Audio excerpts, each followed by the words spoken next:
So, good afternoon mga bossing. So, ayan, update ko lang kayo dun sa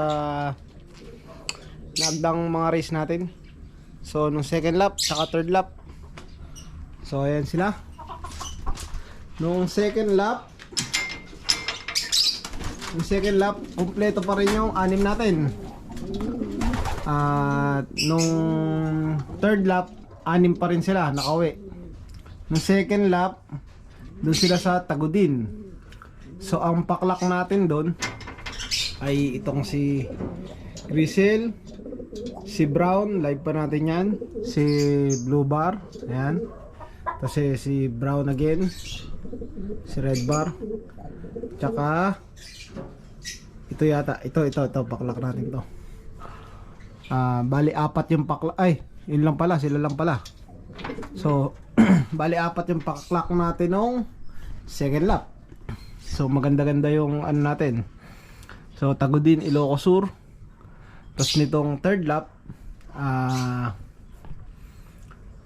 sa awa ng Diyos, ang live na lang natin sa Bigan, Ilocos Sur, itong si Blue Bar. Yan, si Blue Bar.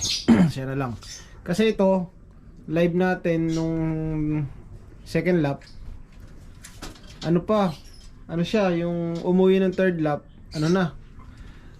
nung second day na.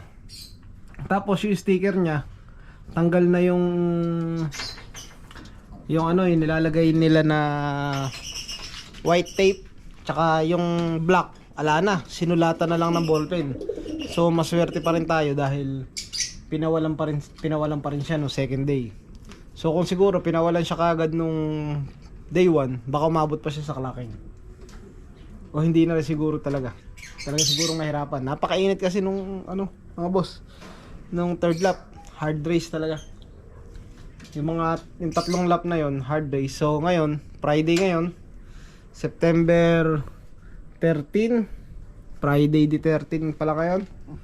So ayan, load ulit natin sila para sa fourth lap. O ang BFRC sa talunan. So yung dalawa, yan, sa Lawag. Yung BCPC o yung PRPC, hindi ako nagkakamali, sa yon, sa Pagudpud na yan kami. Pagudpud 1 o Pagudpud, basta ganon, magpapagudpud 1 tsaka Pagudpud 2 yata, kung di ako nagkakamali.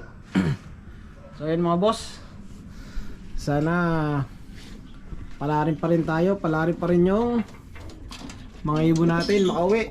So okay na rin mga boss, okay lang sa akin yung second day bird, basta wala naman silang sakit. Okay lang yun. Ito lang mahalaga, yung blue bar natin. So sana kahit pa paano mag-clock pa rin siya. So ayan. So base sa condition naman nila, okay naman. So loading na lang ang hinihintay natin. Maya siguro maglo-load na tayo. So re-ready lang natin yung mga nila, pangangailangan. So ayan, base sa condition naman nila, mukha namang uuwian pa tayo ng fourth lap. So wag lang madidisgrasya mga boss pag uuwian yung ayan. So medyo na rin, okay na rin yung natin. Kasi dati hindi ako nakapagpaklak ng Bigan. Tapos maraming nawawala sa akin. So ngayon, yung itcha natin kahit second day, kompleto tayo. Nakakompleto tayo na 6. So sabihin kahit paano, yung pag-aalaga natin nag-i-improve. So may improvement tayong nakikita. Pag wala tayong improvement, wala tayong mararating mga boss. Kailangan unti-unti lang improve. Kahit paunti-unti, step tayo ng paunti-unti, mararating din natin yan. So sana palarin yung isa natin, mag-clock. Ayan. Sana mag-clock pa yung isa, yung live, especially yung live. Dito sila, makauwi pa sana sila tuloy-tuloy ang lang umuwi hanggang sa last lap. So yun lang ang update natin mga boss.